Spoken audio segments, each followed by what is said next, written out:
All right, so this is a little culmination to this this pipe restoration weekend that I've been having. This whole bazaar of many different pipe restoration things that I've been working on so far. So if you look at all these pipes, they're stained fairly similar.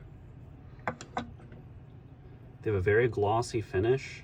Maybe that's hard to see through the camera, but it's a very mirror shiny finish. Even on these rusticated ones, I've tried to put that mirror shine on the rusticated flat surfaces.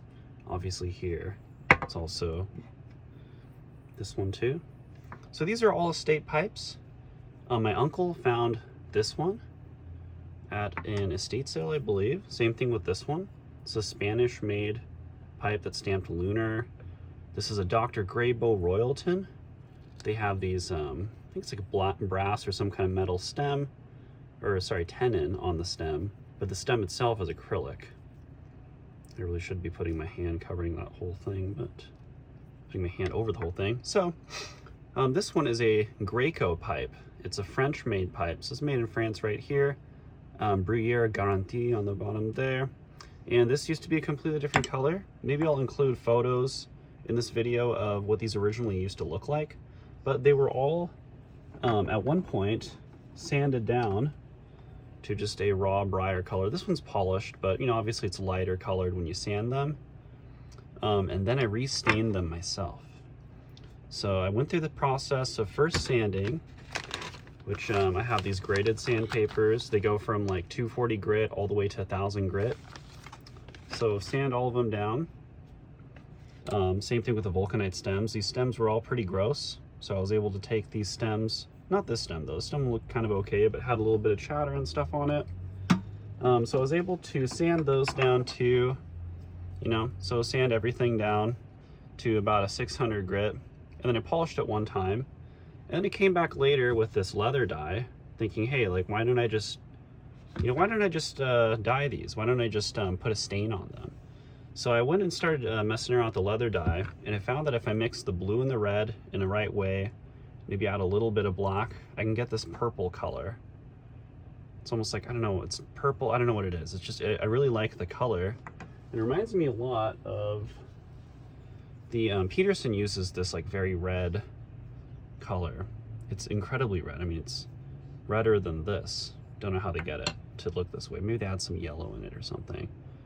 For this PSB. This is Sherlock Holmes, but you see a similar color going on with the Donegal Rockies.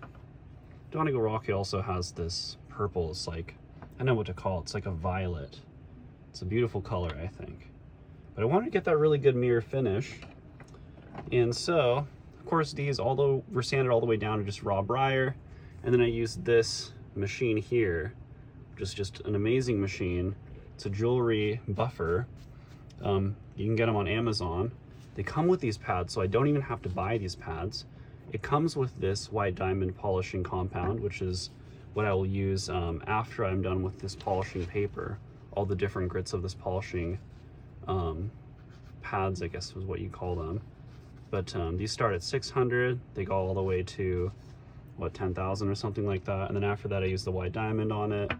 And then, of course, the Carnauba wax. So this is the white diamond wheel, and I have the Carnauba wax on this other wheel here. I just mark them, you know, I write down what, you know, what they are on there. And of course, you know, after that, I was like, hey, you know, I want to stain it, right? So I went and sanded these again with the 600 to bring it down to just the briar. And I started playing around with the stain. You know, I was just on paper and stuff. I was kind of painting on the stain, playing around with different colors. So I was putting like a drop of red 5-inch leather dye with black leather dye to see what happens, you know, trying these different colors out. And I found that I can make this really deep brown color that's almost black. I like the fact that it's not 100% black. Maybe later on I'll do a black pipe, but I like that it'd be a little bit of not fully black. Like with this Peterson 307, it's a black pipe, but it has a little bit of wood showing through, and I kind of left it that way. It looked kind of rustic, as in someone actually used it. But if you look right here at this area where they have the stamps, it's black, but it has a little bit of the brown showing through, which I like. There's something about these fully black pipes where it's like black and they probably put some kind of, I'm guessing like a shellac layer on top or something like that.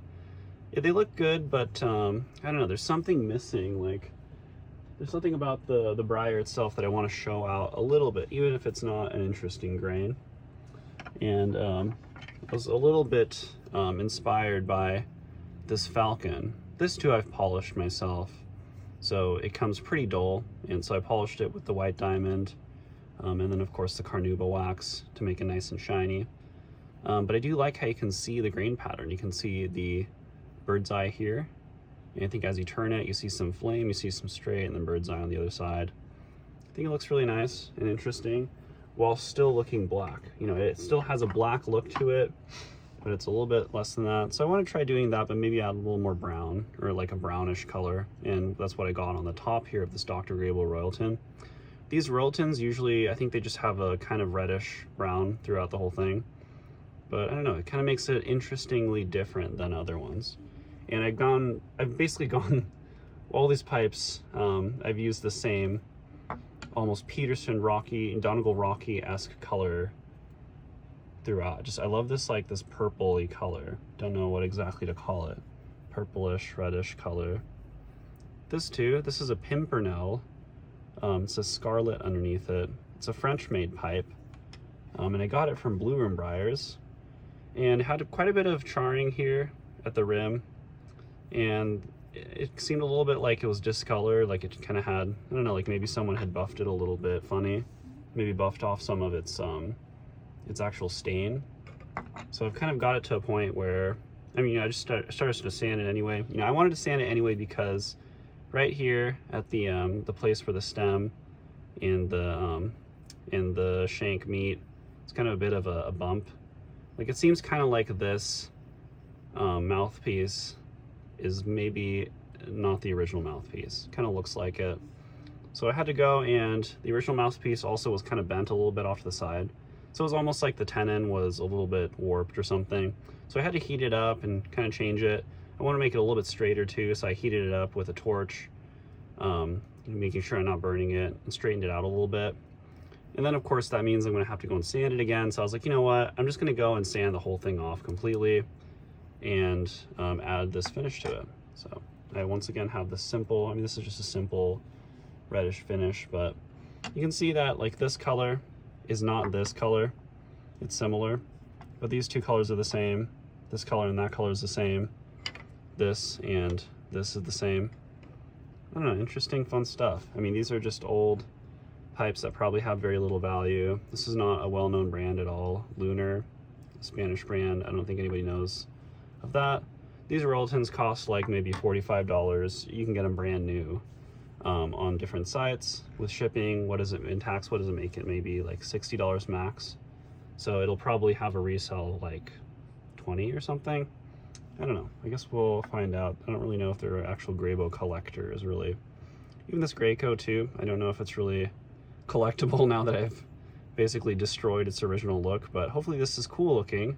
I really like how, I don't know, this kind of rustication, there's something about that I don't like. It's a lot of times people call it the pineapple rustication. There's like it's kind of the infamous part of Peterson history, but there were a bunch of, I think, Donegal Rockies and different these Dremel rusticated pipes that they had out at one point where the rustication looked very cheap and it looked kind of like this. So it makes it look like a drugstore type pipe, really. Well, I'm tired. This is just so interesting to me. It's so much fun and it's so addictive. You know, you stain one pipe and you're like, oh, I'm gonna stain them all. Stain every single one you got that you can stain.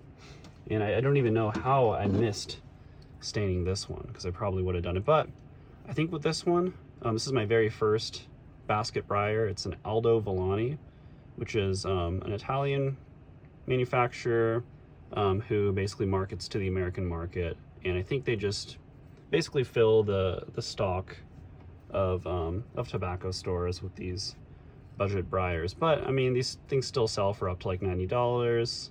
They seem to have really good, you know, like good quality for a kind of no-name brand. has really good construction, and this acrylic stem seems to show all the hallmarks of an actually hand-cut acrylic stem, because if you look at it very carefully, it's a little bit off. It's not cut perfectly straight, it's a little bit off. So it appears that someone has totally cut it themselves, or, you know, cut it by hand rather than had an injection mold. That's my guess. I don't know. Maybe I'm wrong. And since I dropped this before I nicked it, you know, where I nicked it and where there was a fill, I just kind of put a little notch in there just to see what it would be like to cut into briar a little bit. So yeah, I think I might stain this a green. It'd be kind of fun to have a green stain pipe or something like fun like that and interesting. Or maybe a really deep greenish black, something like that. So there's a little bit of flair, something interesting. And I don't know, this staining process is getting a little bit addictive, and maybe I should stop and not stain this guy. But I look at him really carefully and I see that there's little dents, divots everywhere. So whoever had this in their pocket, they probably had it like in their pocket with keys and stuff, a bunch of metal. So apparently you can also get these little dents out by putting a wet towel over it and ironing it. So with an actual metal iron, you can kind of iron out these things and then sand it once again, iron out the little dents. That'd be kind of fun. Maybe I could try that out. Or maybe this is just insanity. Like this is too much. Or is it, you know? Like what if this was a really deep brown, but I had some kind of like an area here or wasn't? Like I taped off an area and left it light. I see a lot of pipes that do, I mean, you see that with rustication right here. So you see a little band of like non-rusticated area. I don't know, oh my God, this is insane. This is so much fun. Isn't it great? It's a lot of fun. All right, I'm gonna try to sleep now.